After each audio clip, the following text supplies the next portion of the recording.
I'm David Clemens.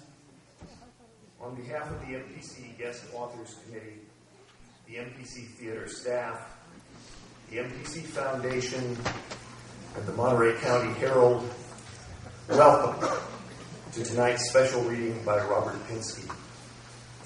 First, I must nag you. Please turn off your cell phones, deactivate your pagers, put away your digital cameras, close your laptops, please stifle anything else that beeps, chirps, or warbles. And while you do that, I will remind you that after his reading, Professor Pinsky will take a few questions and then move to the lobby where he will sign books for you, although he just told me backstage that he sometimes likes to interrupt his reading and take questions. So that will be up to him. Robert Pinsky certainly needs no introduction to this audience. It is our good fortune that Robert has been a highly visible ambassador for poetry, including 3 terms as Poet Laureate of the United States and regular appearances on PBS, commercial television, and the internet. I first heard Robert read 10 years ago at the University of Minnesota, shortly after he had published his vivid and muscular rendering of Dante's Inferno. Last November, I heard him read again at the other end of the Mississippi River in New Orleans, near that other inferno, Bourbon Street. I remember most of it. His keynote address to the Association of Literary Scholars and Critics argued that literary education and poetry are the substance of democracy itself. Poetry enchants the imagination through the body, through breath, meter, sound, the arc of the sentence, in ways that make us experience the common hearts of others. Robert described, in quotes, the years when nearly everyone who attended college in the United States had a significant encounter with a teacher of literature through certain required courses. Today, few students can expect that significant encounter. Robert is grateful to have come through college in that era, but he says, I do feel some regret that we have not formulated better the relation between the art of letters and our understanding of democratic education. Professor Pinsky, however, has illustrated that relationship with his favorite poem project, proving that the mysteries of poetry resist being consumed by the hyperactive simulacra of popular culture. He says, the voice of poetry, in ways that entertainment media cannot, embodies something crucially different from spectacle, an intense concentration on individual consciousness. Tonight, ladies and gentlemen, our happy fate is to share the individual consciousness of Robert Pinsky.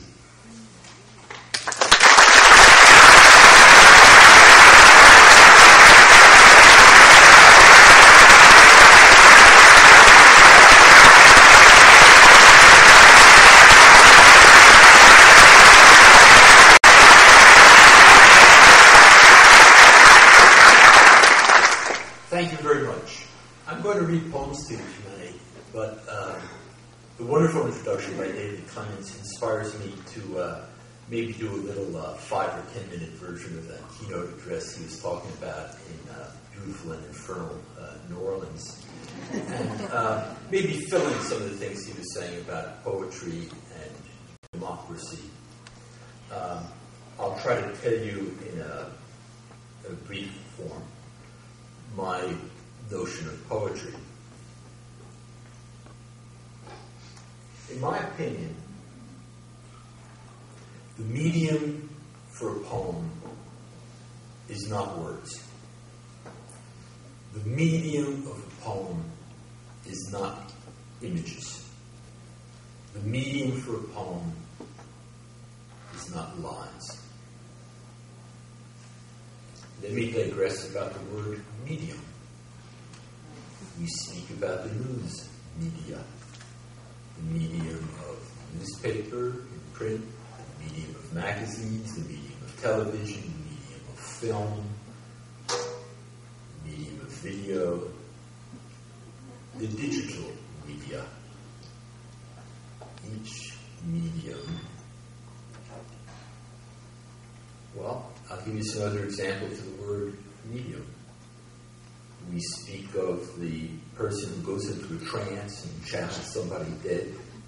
It's Uncle Harry. He was under the sofa. That's a spirit medium. And when something is neither far nor close, nor hot nor cold, in between, we say it is medium. This is not all coincidence. The medium is something that comes in between. As the spirit medium is between the other world and this world, the news media are between an event and the person who hears about the event. You didn't expect that. The artist's medium, the medium was acrylics or oils or human bodies or wood or ceramic or the medium of glass. The medium comes between the artist's ideas and feelings and perceptions and interests and the audience. I think I must have been about 40 years old before I realized that the word immediately means do it with nothing in between. Do it now. Between when I want you to do it and when it happens, as immodest is not modest or improper is not proper, immediately means nothing in between. We speak of the mass media. Let me hasten to say that I think mass media can produce great works of art. I'm not here to give you a sermon saying poetry is good, TV is stupid. Mm-mm. There can be a great work of art that's a TV show. I'm sure there can be great works of art that are digital narratives. And believe me, I know better than you do that a poem can be stupid. I'm one of the world's living experts.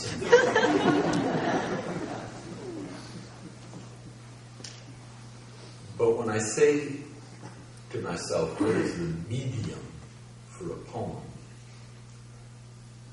My conclusion that I put to you is that the medium for a poem is a human body. One human body. And not necessarily the artist's. The medium for the poem is the reader's voice, the audience's body. I won't say in an essay I was working on that some of my friends looked at in draft, poetry is perhaps the most bodily of all the arts. And some friends of mine read that essay in manuscript. They said, Robert, this part where you say poetry is perhaps the most bodily of all the arts? Yes. Well,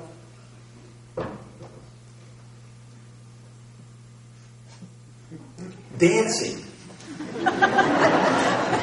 Dancing, quite bodily. Yes and no. In dance as a high art, dance as we think of as an art, the body is an expert's body. It's an artist's highly trained body. When I read my poems to you tonight, that is not the culmination of my work.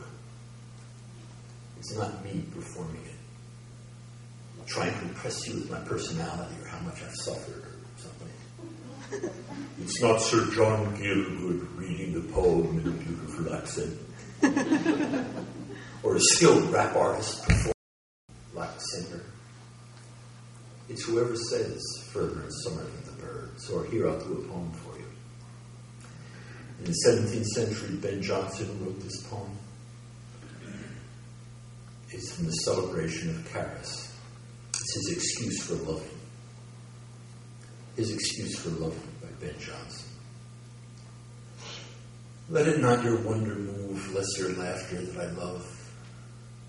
Though I now write 40 years, I have had and had my peers. Poets, though divine, are men, some have loved as old again, and it is not always face, clothes, or fortune wins the race, or the feature, or the youth, but the language and the truth. With the ardor and the passion give the lover weight and fashion. If you then would hear this story, first prepare you to be sorry that you never knew till now either whom to love.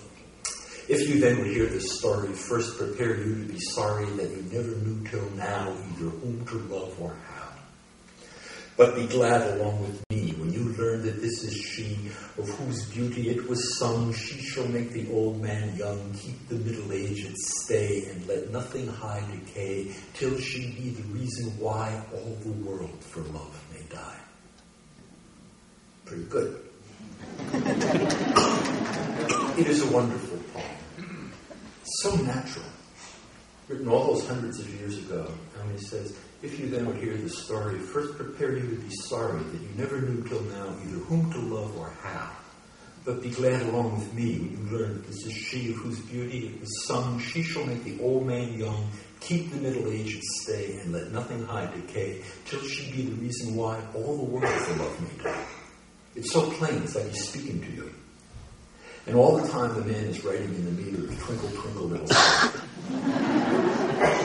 It's an extraordinary word. Ben Jonson has been dead a long time. When I say to myself while I'm driving or taking a shower, let it not your wonder move, lest your laughter that I love. I am his medium. To be precise, my breath, and maybe the tiny ears and bones in my ear. Or even if I just imagine saying it, the way I imagine something I might say to a person, you formulate what you're going to say as you're saying it before you say it. So in my auditory imagination, in my mind's voice, it's a little like I am saying it. If I'm right that that is the medium for a poem, then poetry inherently and by the nature of the medium, inherently and by the nature of the medium, is on a human scale. It's on an individual scale. David, in the introduction, mentioned the word democracy. Is it not possible that it is valuable in a democracy to preserve and indeed have an appetite for an art that is by its nature on an individual scale, and that potentially, anyway, represents the dignity of the individual? Poetry, is getting very popular. Sales of books of poems are way up and all that. People ask me how I explain this popularity of poetry. I always say I think it's because of digital media. I'll hasten to say again, I love my DVD player. I love the fact that I can watch movies whenever I want. I'm crazy about my stereo. I have a Casio keyboard I'm addicted to. I like electronic media very, very much. But most of the digital media, all the digital media, inherently and by the nature of the medium, are on a mass scale. And they're beautiful and wonderful. I think they give us an appetite for something that is on a human scale. I'll go a little further. In American culture, instead of kings and queens and dukes and duchesses and earls and knights and ladies, we have performers. The way people somewhere else another time might get very excited if the Duke of Bedford was next door, or the king's son-in-law was around, some reviewed it. We would feel that way now if a very famous athlete or singer or actor was in the next room. This is a great improvement.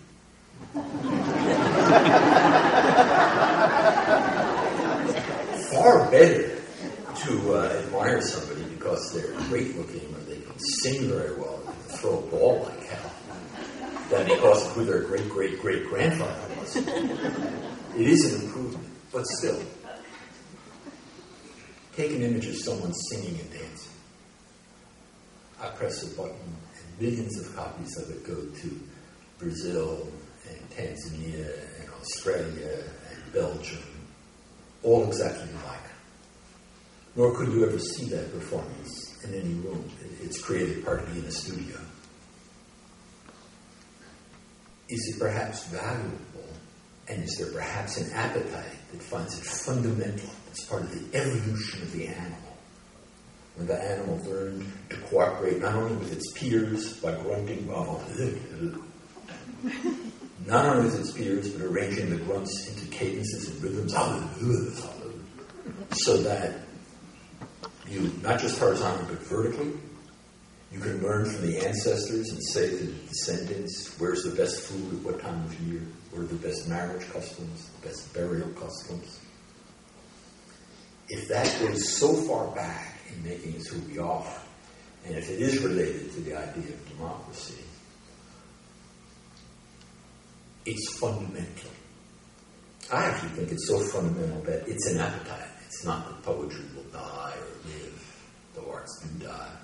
It's how we will fill that appetite, whether we'll fill it nobly, with Ben Jonson, or if we'll fill it in stupid ways.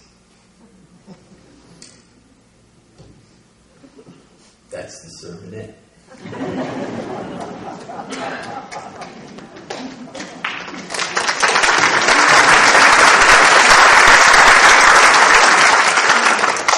And now I'll read some of my poems to you. I'll start with the first poem in my most recent book. It was requested by David. The poem is called Samurai Song. And it was, as you mentioned, your favorite poem project. There have been thousands of these favorite poem readings around the country. The idea is people who are not poets or professors of poetry, the mailman, the police officer, the mayor, little kids.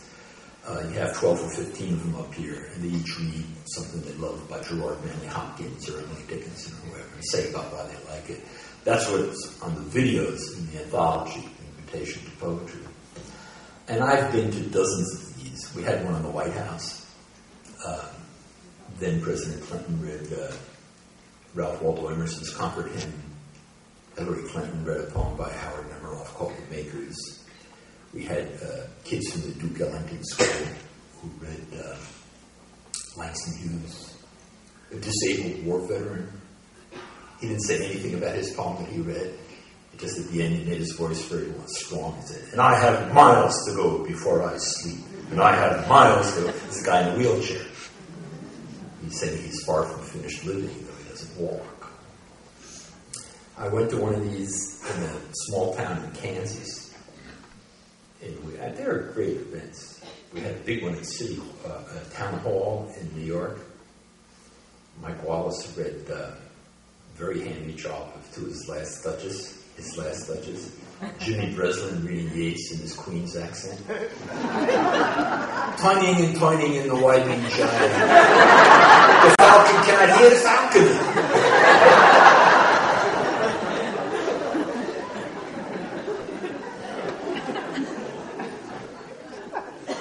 I have no shame.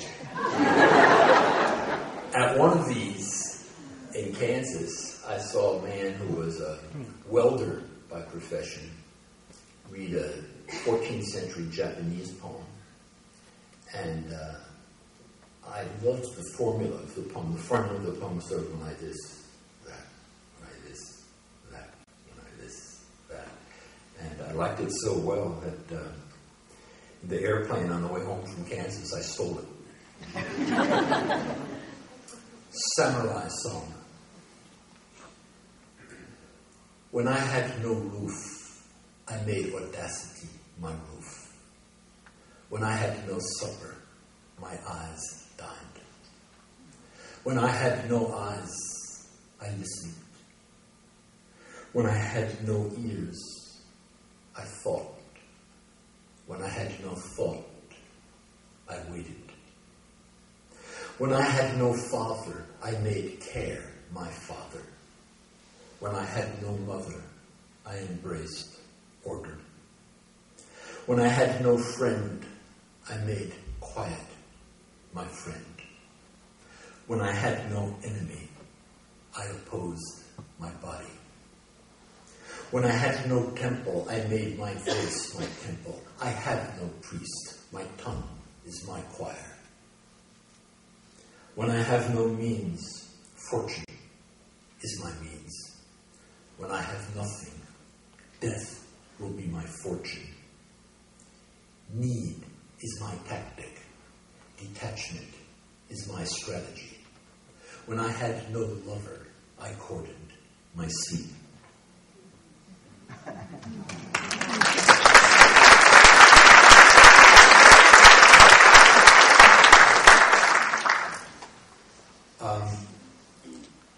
I'll read another poem from that book.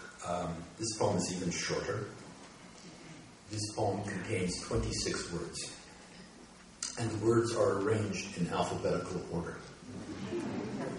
The poem also contains marks of punctuation, including an equal sign, and when I come to that, I will pronounce it. The poem is called ABC. ABC.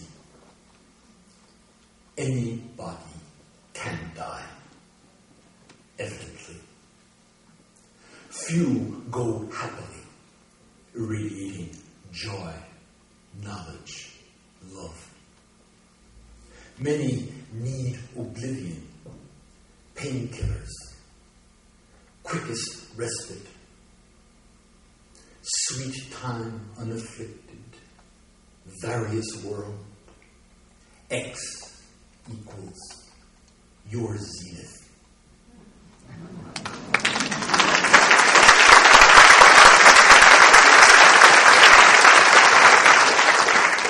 I think it is true that the zenith or peak of life is unknown.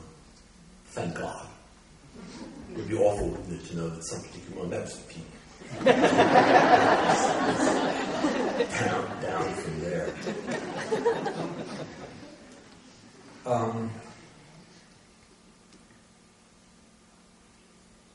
I'm thinking.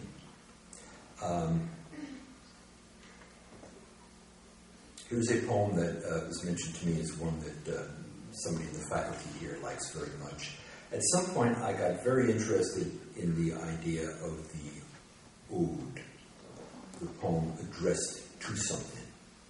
And many of the poems in Jersey Rain speak to the thing they are about. And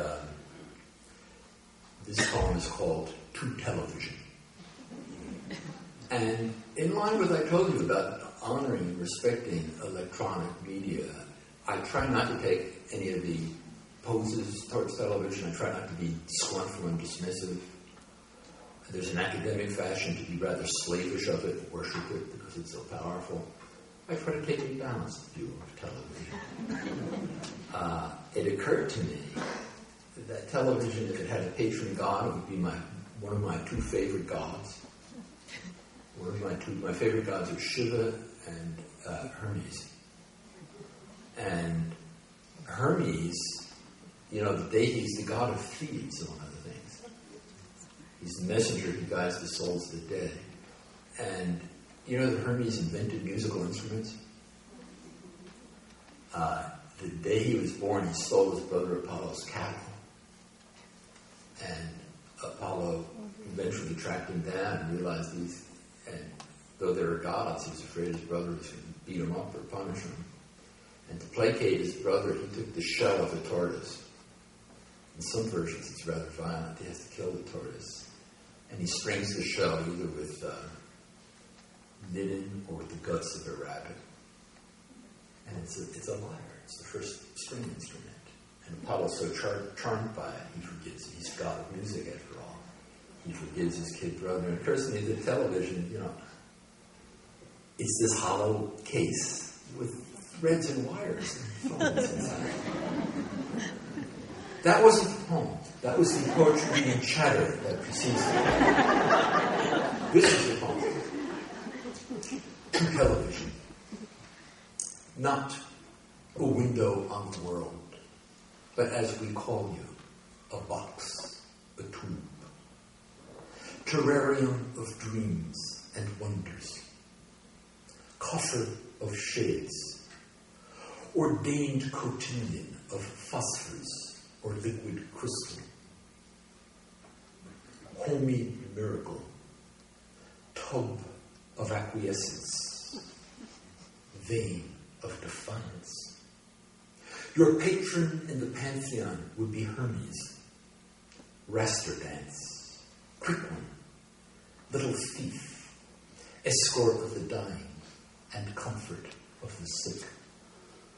In a blue glow, my father and little sister sat snuggled in one chair watching you. Their wife and mother was sick in the head. I scorned you and them, as I scorned so much. Now, I like you best in a hotel room. Maybe minutes before I have to face an audience. Behind the doors of the armoire, box inside a box. Tom and Jerry. Or also brilliant and reassuring, Oprah Winfrey. Thank you, for I watched Sid Caesar speaking French and Japanese, not through knowledge, but imagination. His quickness. And thank you, I watched live Jackie Robinson stealing home.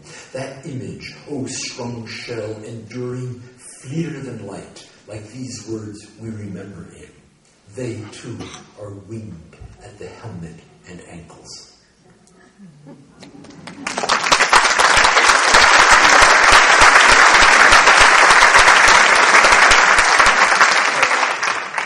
We feel sorry for the young who are too young to know who feels Sid Caesar. It's too bad for the kids. He would do these operas or foreign movies, Japanese movie, Italian opera, German, French, and it was total dog.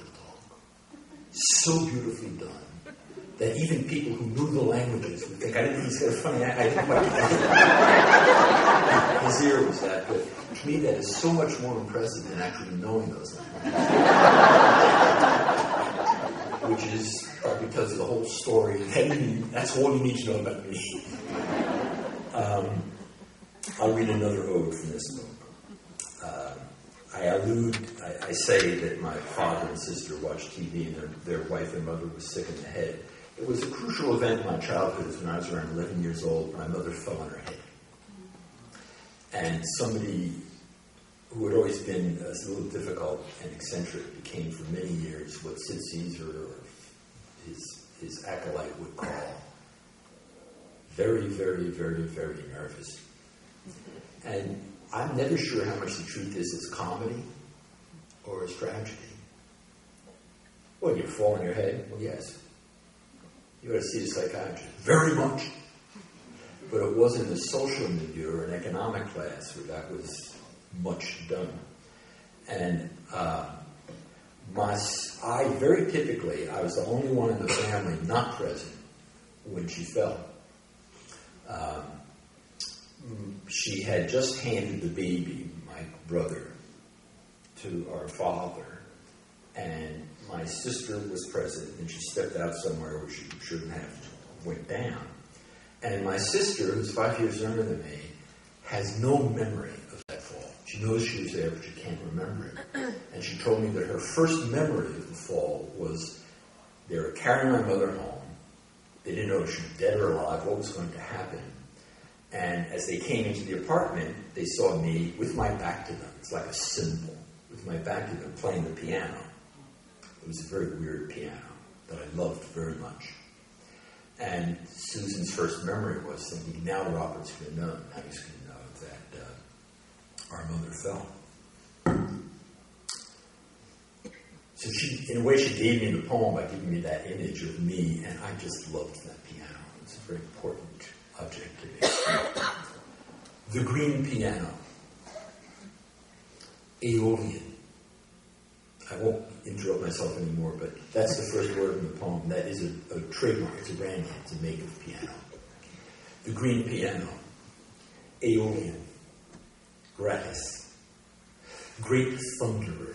Half-time infant of miracles, torn free of charge from the universe by my mother's will. You must have amazed that half-respectable street of triple-decker families and rooming house painters the day that the bowl-ankled, oversized hams of your legs bobbed in procession up the crazy paved front walk, embraced by the arms of Mr. Popik, the seltzer man, and Corridon, his black-skinned helper, tendering your thighs thick as a man up our steps. We are not reptiles. Even the male body bears nipples, as if to remind us we are designed for dependence and nutriment, past into future.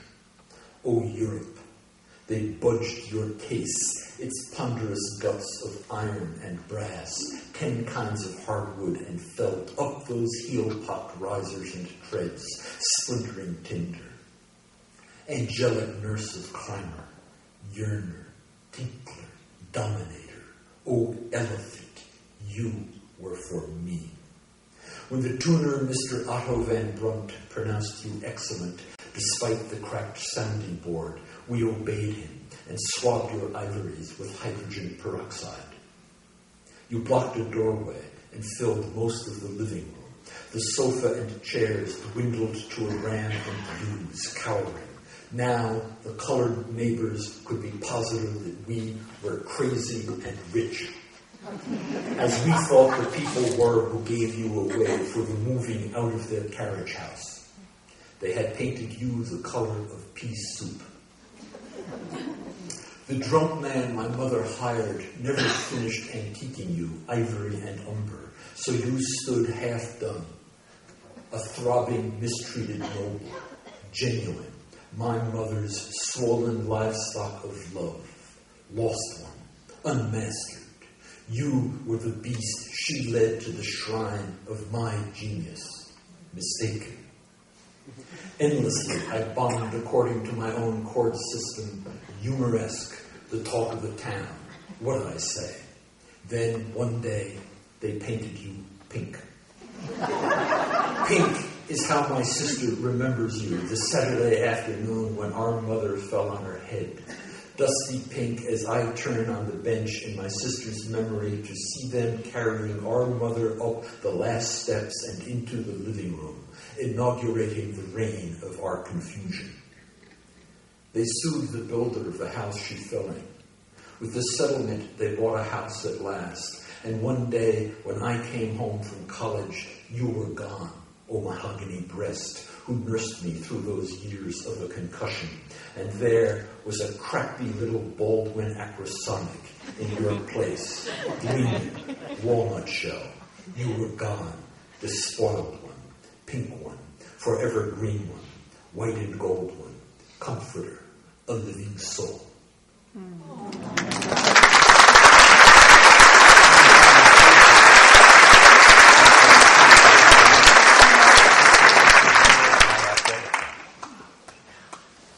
A lot of my career is just devoted to get to the place where I can use the word crappy in a poem. I'm an American poet. Crappy is an American poet.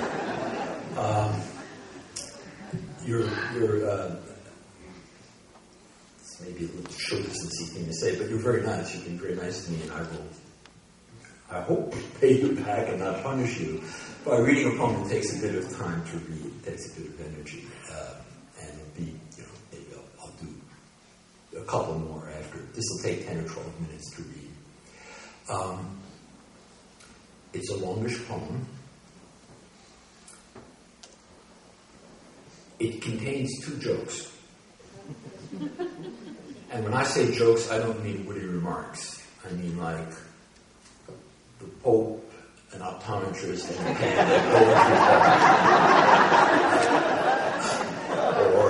poetry or 3 opticians are fishing or something. And then there's a punchline at the end. It's an elegy. I call it my 2-joke elegy. It's an elegy for my friend Elliot Gilbert, who was my friend in the years when I lived in California. Elliot was a wonderful teacher. And one of the things about Elliot is that he loved jokes, and he knew a lot of them. And if you were telling one he didn't know to him, you could see Elliot almost trembling with sort of eagerness and happiness and frustration that you were telling it to him. And he He died way too young in a routine operation where the doctors made a mistake. Then they failed to detect the mistake. Then there were bad post-op procedures. And then they lied about it, and that was the end of Elliot. And this was very upsetting to a certain circle of people. And at the same time, our friend, part of that circle of people, the wonderful poet Bob Hass, had just come out with his anthology of haiku, wonderful book of Issa and Basho, who's the third guy. I had always been haiku deaf. Bob would read one of these and go, and I would feel sort of, just didn't get it. And from his wonderful introduction, I began to understand them. Haiku is actually part of this long range, this collaborating poem. So that if it's a group of poets get together and tell it, and there are certain rules, you have forms, and images occur in different seasons.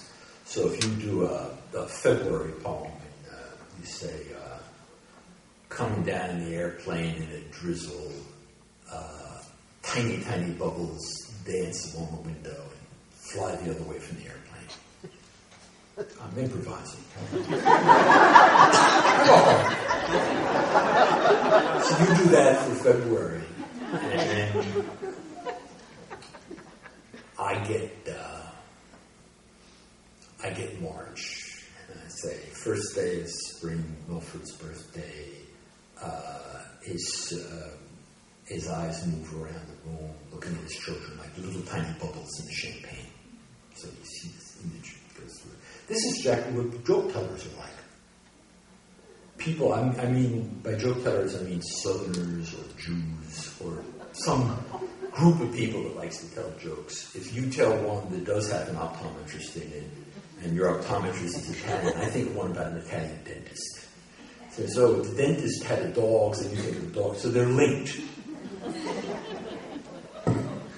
And it is similarly formulaic, and it's similarly convivial, and it's similarly like a work of art that's a collaboration. So you go into the vein of old couple poems, and then there'll be they'll segue into some doctor poems and neat jokes. The poem is called Impossible to Tell. Impossible to tell.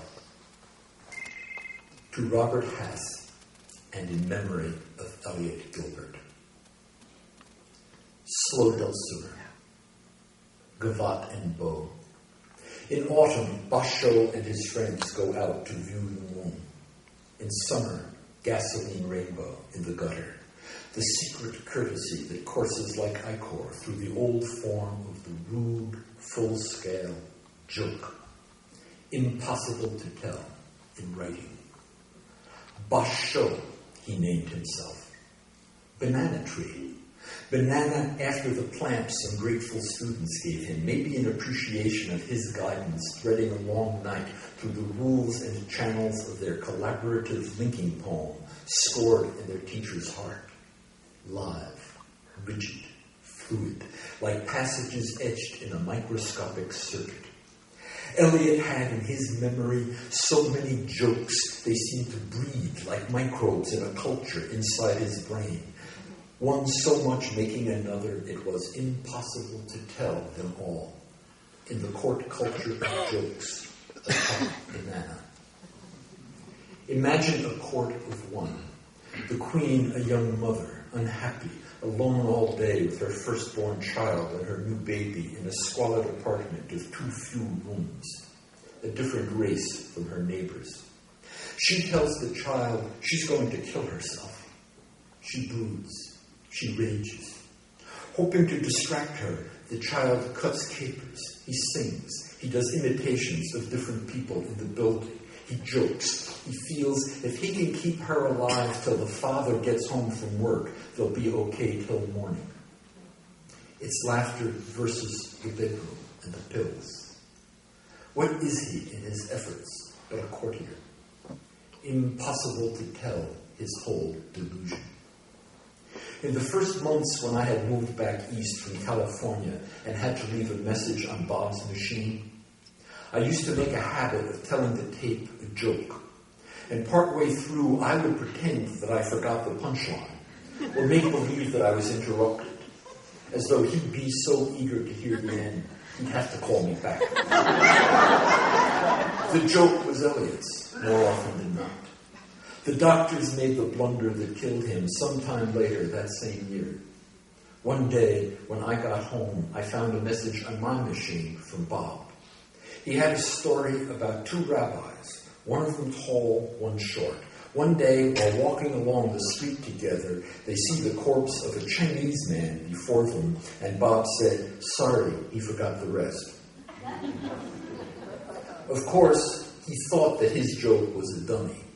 Impossible to tell. A dead-end challenge. But here it is, as Eliot told it to me. The dead man's widow came to the rabbis weeping, begging them if they could to resurrect him. Shocked, the tall rabbi said absolutely not. But the short rabbi told her to bring the body into the study house and ordered the shutters closed so the room was night dark. Then he prayed over the body, chanting a secret blessing out of Kabbalah. "Arise and breathe," he shouted. But nothing happened. The body lay still. So then the little rabbi called for hundreds of candles and danced around the body, chanting and praying in Hebrew, then Yiddish, then Aramaic. He prayed in Turkish and Egyptian and Old Galician for nearly 3 hours, leaping about the coffin in the candlelight so that his tiny black shoes seemed not to touch the floor.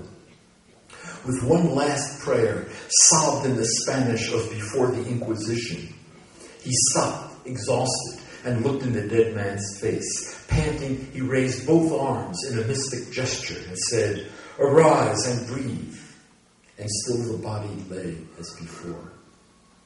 Impossible to tell in words how Eliot's eyebrows flailed and snorted like shaggy mammoths as, the Chinese widow granting permission, the little rabbi sang the blessing for performing a circumcision and removed the dead man's foreskin, chanting blessings in Finnish and Swahili, and bathed the corpse from head to foot, and with a final prayer in Babylonian, gasping with exhaustion, he seized the dead man's head and kissed the lips and dropped it again, and leaping back, commanded, "Arise and breathe."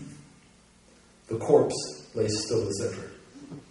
At this, as when Basho's disciples wind along the curving spine that links the renga across the different voices, each one adding a transformation according to the rules of stasis and repetition, all in order and yet impossible to tell beforehand, Eliot changes for the punchline. The wee rabbi, still panting like a startled boxer, looks at the dead one, then looks up at all those watching, a kind of Mel Brooks gesture. "Oh boy," he says, "now that's what I call really dead."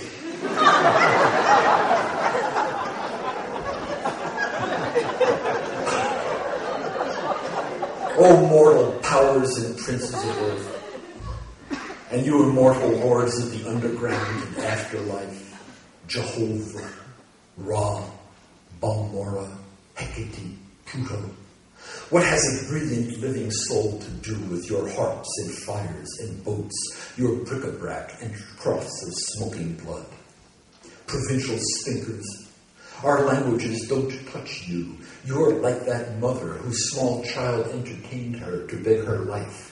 Possibly he grew up to be the tall rabbi, the one who washed his hands of all these capers right at the outset. Or maybe he became the author of these lines, a one-man renga, the one for whom it seems to be impossible to tell a story straight. It was a routine procedure. When it was finished, the physician told Sandra and the kids it had succeeded, but Eliot wouldn't wake up for maybe an hour. They should go eat. The two of them loved to bicker in a way that on his side went back to Yiddish, on Sandra's to some Sicilian dialect. He used to scold her endlessly for smoking. When she got back from dinner with their children, The doctors had to tell them about the mistake. Oh, swirling petals. Oh, falling leaves. The movement of linking renga coursing from moment to moment is meaning, Bob says in his haiku book. Oh, swirling petals. All living things are contingent. Oh, falling leaves and transient, and they suffer. But the universal is the goal of jokes, especially certain ethnic jokes, which taper down through the swirling funnel of tongues and gestures toward their preposterous Ithaca. There's one a journalist told me. He heard it while a hero of the South African freedom movement was speaking to elderly Jews. The speaker's own right arm had been blown off by right-wing letter bombers. He told his listeners they had to cast their ballots for the ANC, a group the old Jews feared as in with the Arabs. But they started weeping as the old one-armed fighter told them their country needed them to vote for what was right. Their vote could make a country their children could return to from London and Chicago. The moved old people applauded wildly, and the speaker's friend whispered to the journalist, "It's the Belgian army joke come to life." I wish that I could tell it to Eliot. In the Belgian army, the feud between the Flemings and Walloons grew vicious. So out of hand, the army could barely function. Finally, one commander assembled his men in one great room to deal with things directly. They stood before him at attention. "All Flemings," he ordered, "to the left wall." Half the men clustered to the left. "Now, all Walloons," he ordered, "move to the right." An equal number crowded against the right wall. Only one man remained at attention in the middle. "What are you, soldier?" Saluting, the man said, "Sir, I am a Belgian." "Why, that's astonishing, Corporal. What's your name?" Saluting again, "Rabinowitz," he answered. A joke that seems at first to be a story about the Jews. But as the Renga describes religious meaning by moving and drifting petals and brittle leaves that touch and die and suffer the changing winds that riffle the gutter swirl, so the joke, just under the raucous music of Fleming, Jew, Walloon, a courtly allegiance moves to the dulcimer, gavotte, and bow. Over the banana tree, the moon in autumn, allegiance to a state impossible to tell.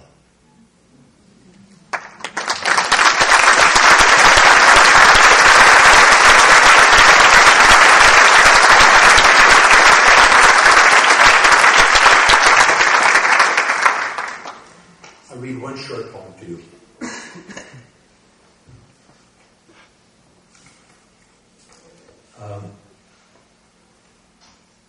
It's a kind of love poem.